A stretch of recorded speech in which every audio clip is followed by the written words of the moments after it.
Salut tout le monde, j'espère que tout le monde va bien. Aujourd'hui, toute nouvelle vidéo critique, bilan, spoilers, 100% spoilers, sur la série de la saison 5 Stranger Things. Donc ceux qui ne veulent pas se faire spoiler et qui n'ont pas fini la série, vaut mieux que vous finissiez la série et que vous reveniez dans cette vidéo-là. Et pour ceux qui ont fini, restez dans cette vidéo-là. Et pour ceux qui s'en foutent aussi de se faire spoiler, restez dans cette vidéo-là. C'est parti pour mon avis global de cette saison 5 de Stranger Things, que je vais aussi en même temps un peu parler de l'épisode final au fur et à mesure de cette vidéo là. Il n'y aura pas forcément de notes pour le dernier volume que j'ai vu, voilà, en cas où que vous vous demandez. Donc là j'ai noté en global la saison 5. Donc on va passer directement à la critique.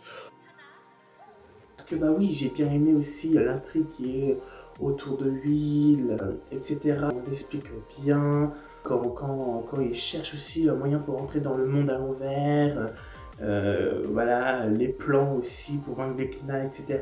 Ça, j'ai bien aimé, enfin voilà. Cette saison 5, oui, était bien aussi rythmée, en termes d'action avec les monstres, etc.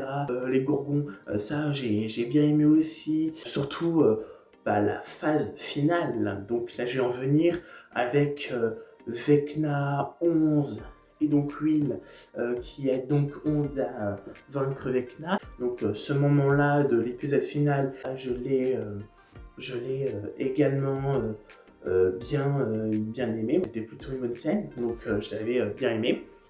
Et après, à la finale, on vainc Vecna, etc. Et on sauve un peu tous les enfants, etc. Mais après que tout redevienne normal, t'as toujours Mike un peu, voilà, qui n'arrive pas à passer à autre chose, qui se trotte, voilà, de la disparition aussi de 11 devant le portail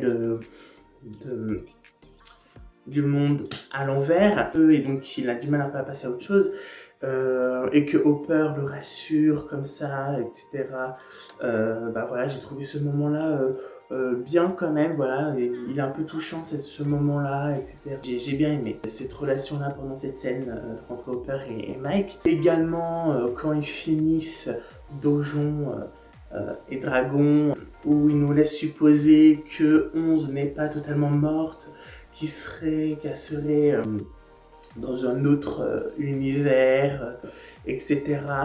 Et que c'est pas tout à fait fini, puisque les enfants après ils vont jouer à Donjons et Dragons.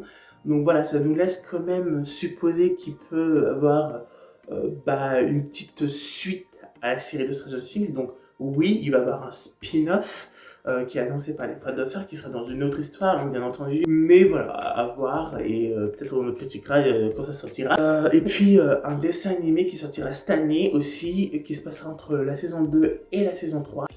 Et donc, on en critiquera quand ça sortira également. La saison 5 de Stranger Things, j'ai pensé qu'il était très bien. Voilà, c'était aussi une bonne finale. Et aussi également, je trouve aussi que c'était également c'était aussi une bonne fin pour Stranger Things. Dans l'épisode final, oui, il y a de l'action, etc. C'est bien rythmé. Voilà, j'ai bien aimé l'épisode final, comme j'ai pu vous le dire, mais je suis revenu sur quelques scènes, etc. que je voulais vous en parler.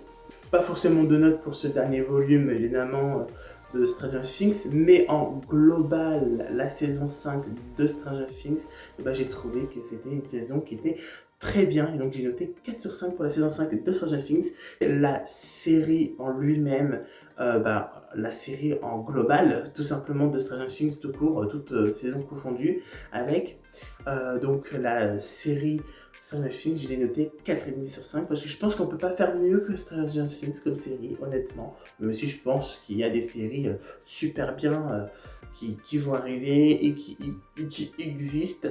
Voilà, en global, cette série a été vraiment excellente. Voilà, sincèrement. J'espère que j'ai pas. Enfin, ça se peut que j'oublie des petits détails à dire ou que voilà, je me trompe. Mais bon, voilà, en tout cas, j'ai dit ce que j'ai à dire sur la saison 5 de Stranger Things, et donc dernière saison. J'ai pas trop spoilé non plus dans cette critique. Voilà, j'ai spoilé quelques petits détails, voilà, mais voilà, c'est très bref. Donc voilà pour cette critique sur la saison 5 de Stranger Things. J'espère que ça vous aura plu. Moi, en tout cas, ça m'a beaucoup plu de vous faire ce bilan. En tout cas, moi, je vous retrouve pour de toutes nouvelles vidéos ou d'autres nouvelles critiques. N'hésitez pas à liker, à commenter, à partager, à vous abonner, mettre la cloche de notification. On est à 231 abonnés, merci beaucoup. Et moi, je vous dis à la prochaine pour de nouvelles vidéos, de nouvelles critiques. Mouah.